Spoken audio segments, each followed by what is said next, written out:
What's up guys? So hari ni kita nak buat kerabu suhun dengan kerabu bilis. Ni antara benda paling senang korang boleh buat bulan puasa ni. Okay, first tumbuk 2 biji cili padi merah dengan 2 ulas bawang putih. And then masukkan hirisan bawang merah, cherry tomato. Lepas tu korang perah 3 biji limau nipis. Okay, and then lepas tu masukkan 1,5 sudu gula. And then masukkan 2 sudu sos ikan. Yang ni flavor profile dia very strong. Rasa masam, masin, pedas, masam tu very strong. And then kita rebus kita punya seafood. So ini ada sotong dengan udang. Rebus kejap jangan lama. Dia tukar warna boleh angkat letak tepi.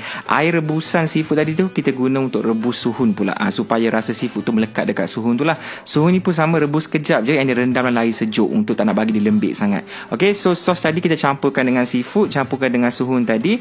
Masukkan daun ketumbar, gaul-gaul. Yang ni aku guna glove lah, baru tak pijak sikit tangan. Okay, lepas tu sedia untuk dihidang.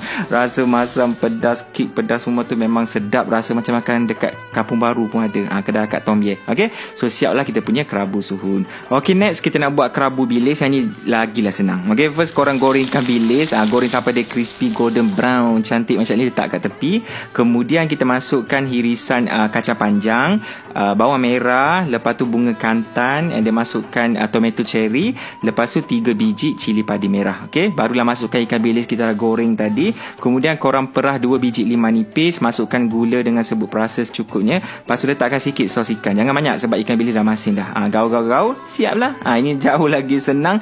Ini pun sama, bau kerabu campur dengan wangi bunga kantan tu memang semerbak. Makan dengan suhun tadi pun sedap juga. Okay, selamat mencuba.